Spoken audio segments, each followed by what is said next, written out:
In the untamed edges where savanna meets forest, where golden grasslands fade into shadowed thickets and silence is only ever temporary, an ancient tension is beginning to stir. Here, under the African sun, the kings of the plains reign supreme. Lions majestic, muscular and merciless prowl, the open wild with calculated grace, a pride of 10. Led by 2 dominant males with manes as dark as dusk and eyes that see far beyond the obvious. They do not fear, they do not flee.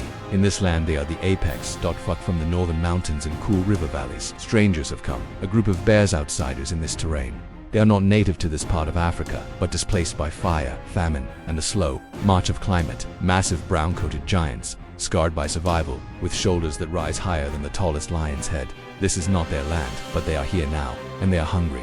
The bears, 5 in number, 3 males and 2 females, are bound together not by kinship, but by necessity. In a strange new world, allies are survival. Their breath steams in the morning air as they lumber through the riverbed, leaving heavy prints in the mud, each step a silent warning. They have come across lion territory, and lions do not like trespassers' science. The air changes, the bush stills. Somewhere in the tall grass, golden eyes blink open. A lioness, her coat blending into the savanna, lifts her head.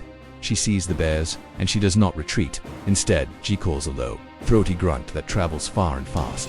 Within minutes, the pride assembles 10 lions. Muscles rippling, tails flicking, ears forward. Cubs are pushed behind the females. The males stride forward, confident. They have driven off intruders before hyenas, wild dogs, even foolish elephants. But this ...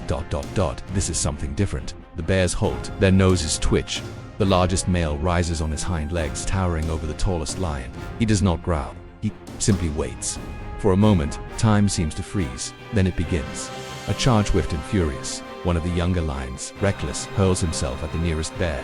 But the bear is faster than he looks. A swipe of his paw bones snap like twigs. The lion is sent sprawling.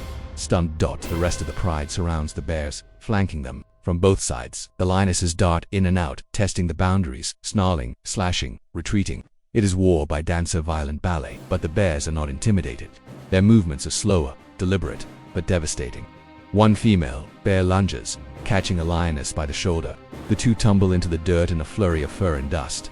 Roars split the air. Blood spatters across the dry earth. Yet, for all the lion's agility and strategy, the bears have brute strength.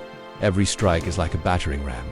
The lions rely on teamwork, circling, flanking, distracting. The bears stand like boulders, immovable, backs to each other, forming a living fortress. The battle wears on under the blistering sun. It is not long before both sides begin to tire. The lions pant, sides heaving, sweat and blood streaking their golden coats. A second young male limps, wounded. The lead bear's shoulder bleeds deep claw marks from a lioness's attack. But then, a shift. The dominant male lion, massive, scarred brute, he aims for the bear's throat. It is a gamble. If he misses, he dies. If he connects, the tide turns. He connects. Jaws clamp down around thick fur and skin. The bear roars in pain, staggering under the lion's weight. The rest of the pride leaps, piling on. Claws rake, teeth sink. For a moment, the bears falter. They are overwhelmed, but not defeated.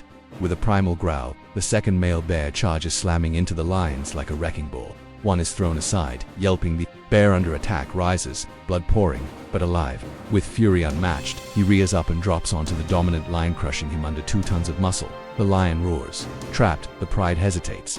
And just like that, the moment is lost. One by one, the lions back away, tails low, eyes wide. Their king, bruised and breathless, limps behind them. Pride wounded but alive. The bears remain battered, bleeding, victorious. But this is no triumph. There is no feast, no roar of dominance, only silence and pain. In the wild there are no winners, only survivors. The lions retreat into the grass. Melting into shadow, the bears continue down the riverbed, disappearing into the mist of the oncoming dusk. 2 apex predators, 2 worlds colliding in one brutal moment of survival. It was not about territory, not about dominance. It was about endurance, about testing the limits of instinct and strength and living only for one more day. And somewhere in the distance a vulture circles, because in the wild, the story is never truly over.